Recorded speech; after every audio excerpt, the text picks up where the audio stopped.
Welcome back to Worth the Work. This is going to be an episode where we are talking about how the job is not the point. And I don't say that to mean you shouldn't love what you do. If you love what you do, if you like what you do, if it just serves a purpose and you're good at it, then cool, that's amazing. But I think we really put a lot of pressure on loving everything about your job. And if you don't love it, or if it's not exactly your passion, we're starting to make people feel bad about that. And it's silly because most of us have something outside of work that we also care about, whether it's a family or certain hobbies, or maybe you're like a traveler, I don't know, but the job is not the entire point. And I'm super excited to talk today with Eric Mavor. He is a director of operations with Medline and has agreed to chat with me about this subject matter. We have not met prior to today, but we've exchanged some messages on LinkedIn, which has been so fun. I love getting to learn about people on LinkedIn and really seeing this outside of the safe for work version that LinkedIn used to be. Like, we're starting to turn it into a more human space, and I love that for us. Eric, thank you so much for agreeing to chat with me today.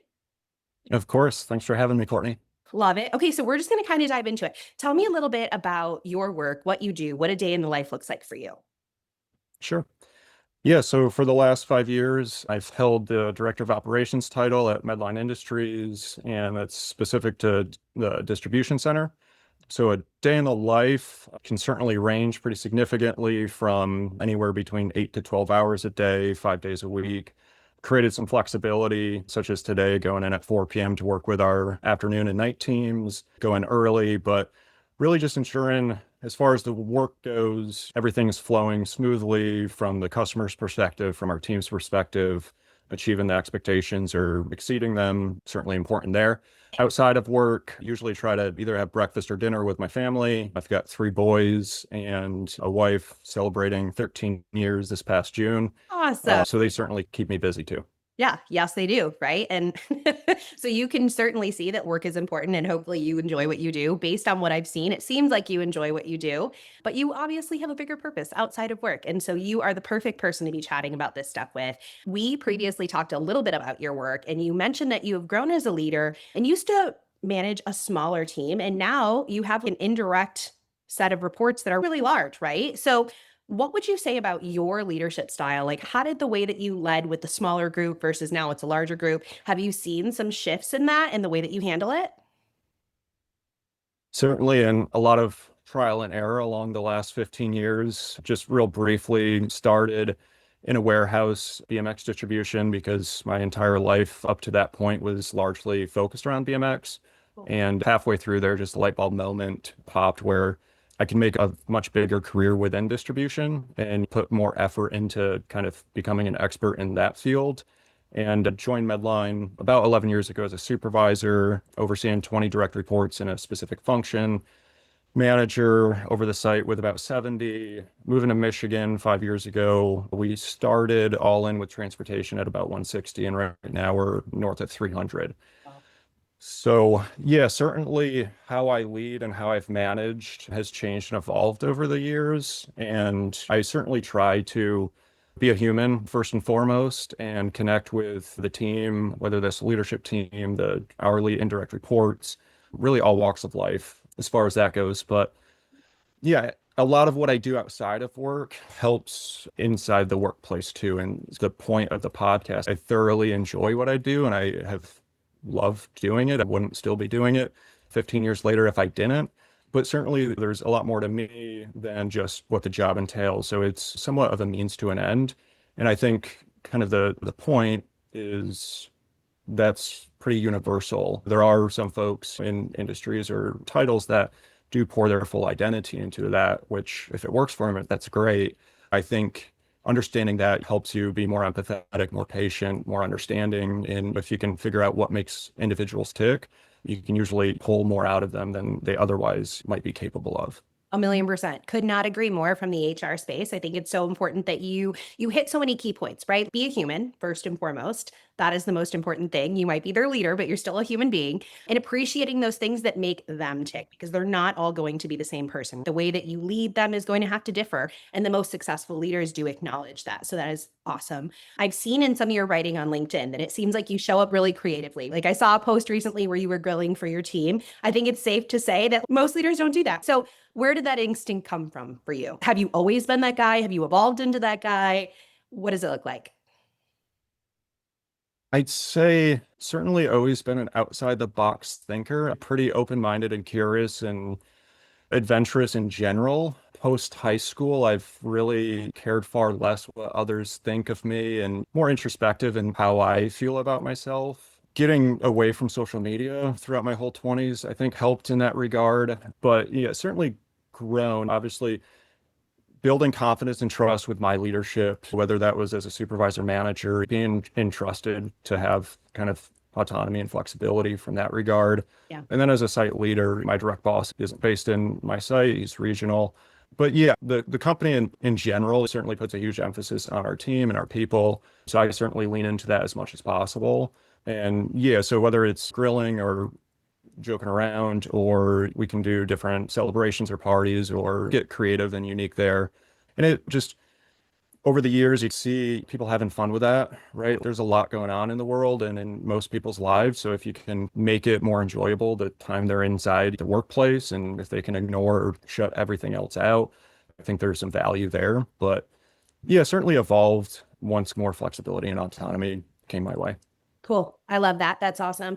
Love that you also hit on we spend a lot of time at work, right? We're there a lot. So hopefully you also like the people you're with. And it seems like you guys really enjoy each other. For myself, that's also true. Whenever people find out how long I've been at my company, we joke that HR years are like dog years. And they're like, you've done almost 13 years. That's 150 years. I'm like, yes, I know, but I love these people. So when you're lucky enough and you get to know them on a more human level and you get to have those experiences, I think that's so huge. It makes the workplace better. You're not there for the carpet, right? We know we're there. We're there because we need to get paid. But it really is awesome when you like the people you're working with too. Yeah, certainly. Yeah, we've got a really solid team, and just over the years, there's just a lot of good people, and it just does make it that much sweeter. 1,000,000% yes. So, other leaders in your space, or even just leaders in the world, it doesn't necessarily have to be your industry. What's something you think that they're not doing, maybe, and it could be big or small, but you would encourage them to do in a way that connects with their people and acknowledges who they are, what they're doing, and helps bring out the best in them? Yeah, when I was thinking a little bit about this, just the first thought was just meeting them where they're at, being visible, being honest and transparent, going back just to human. But now, just off the cuff, I'm thinking like you've got to be introspective to yourself. Like that works for me. I enjoy interpersonal communication. I enjoy working and talking with folks. But if that's not the that style, if you're more analytical or more in the weeds with data and statistics, that might come off as inauthentic or what have you. So that certainly works for me. Just a funny side note as far as interpersonal communication goes. School was never my thing. Like high school, not great at it. Community college dropout afterward, and then just got into the workforce. However, one year, my dad, he gifted me basically 5 paper coupons for, hey, I know you dropped out, but like instilling lifelong learning, he'll pay for 5 college courses or trade courses or whatever. And the only one I took him up on, I went back to community college and it was an interpersonal communication class. And of all the classes, probably the one I performed best at and helped shape before I was even in leadership, just a general curiosity for it. And that certainly helped set the stage for the decades afterward. So yeah, I'd say that another huge thing personally that I think helps me is just mindset, mental toughness, having stamina and energy. I when I show up to work, whether I have 3 hours of sleep or I'm off of vacation, my game face is on. I'm happy, I'm energetic. As a leader, I think you have to be calm and composed and be that steady rock type archetype for your team, especially during challenging or tough times or not over celebrating the good times. But so that's where a lot of the outside adventure and challenges and those hobbies come into play. But for me, running, hanging out with the boys, adventures, forest, and just a whole host of other things that I've gotten into over the years. But I think all that helps just live a full life. So that way, when you're at work, when you enjoy it, it just makes it far sweeter. That's probably the most important thing we could be talking about. Finding that balance between being able to give your whole self and really the dedicated version of yourself at work when you need to be there, but finding balance in your personal life because that stuff's important too. Not to be real cliche, but I'm going to get super cliche. You can't pour from an empty cup, right? You got to refill your own cup too. Love mention of the things that you're doing outside of work. Did you find that as you became a bigger and bigger leader, as your team grows, and it gets really easy to get sucked into the I have to be on all the time. Somebody probably always needs something from you. That's just the job. How do you protect that balance between ensuring that you turn your clock self off and be the guy that you need to be at home? Yeah, I so my view on work-life balance probably is not that traditional. I just say balance to me isn't the hours.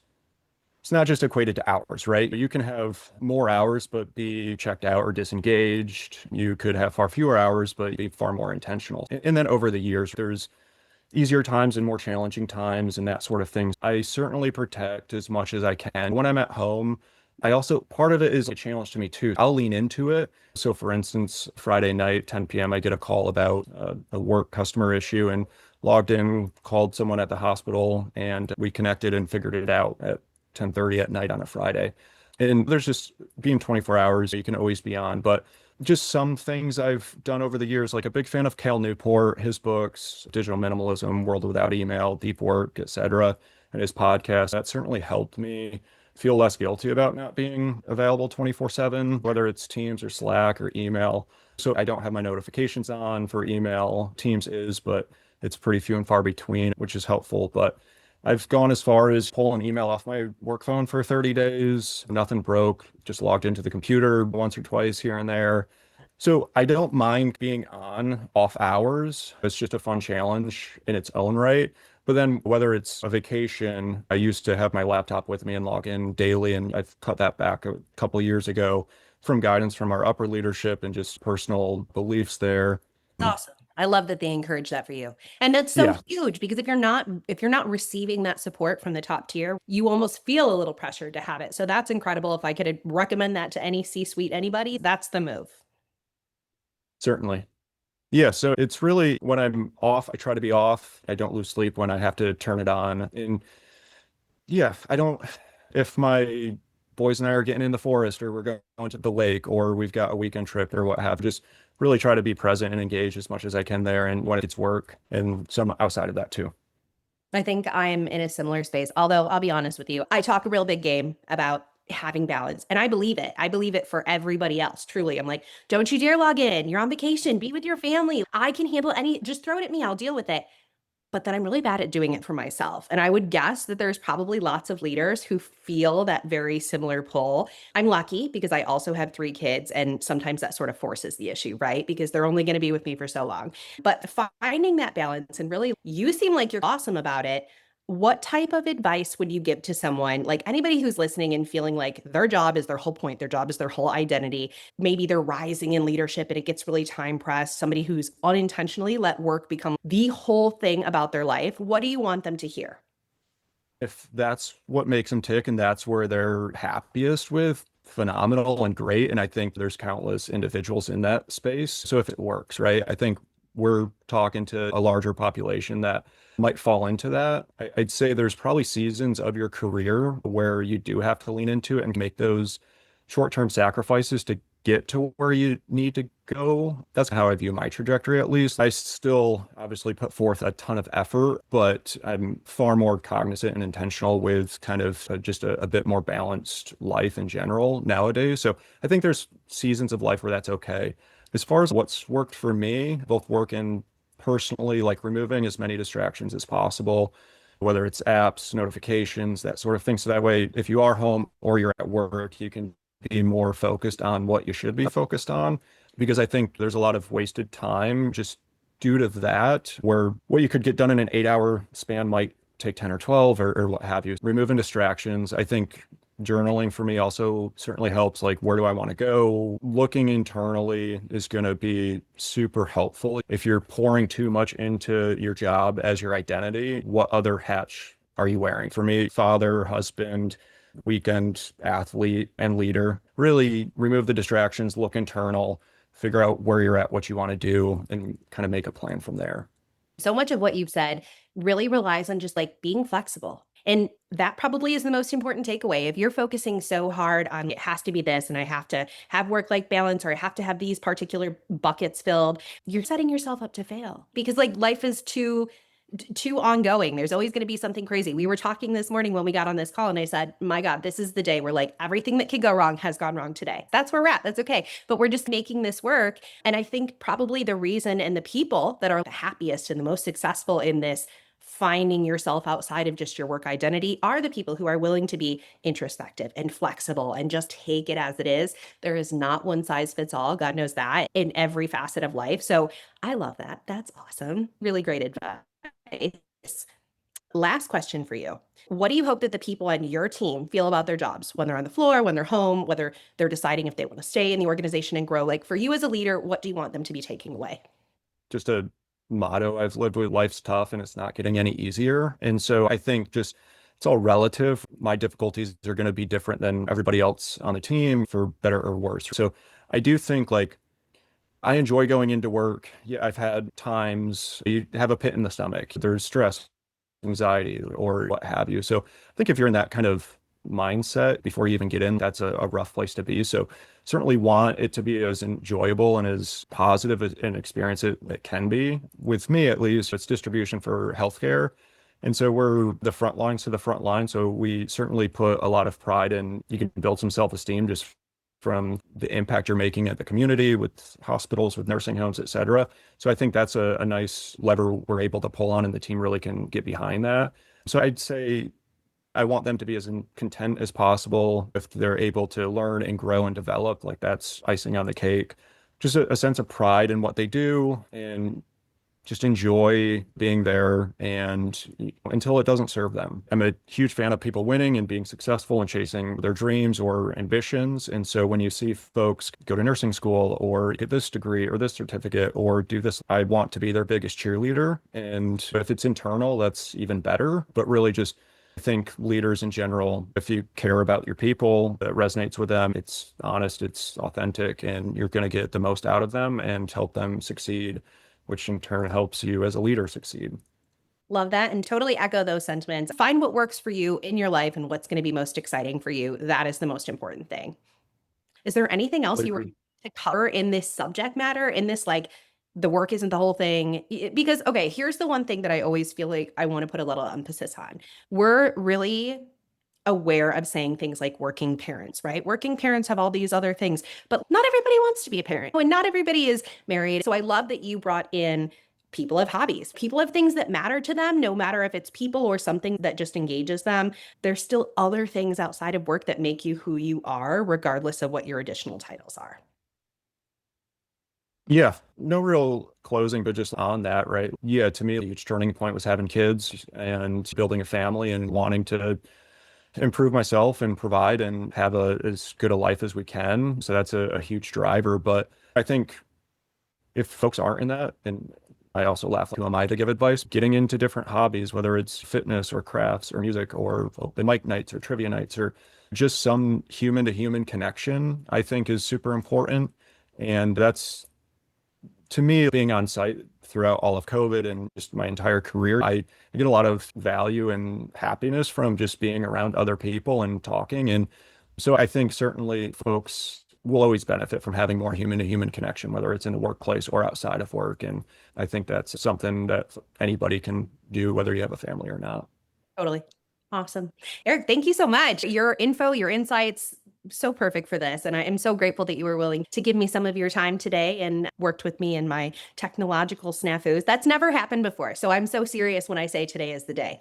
I don't know what's going on. Happy Monday. Yeah, thanks so much for having me. It was a pleasure, and really appreciate being able to talk through this. Awesome.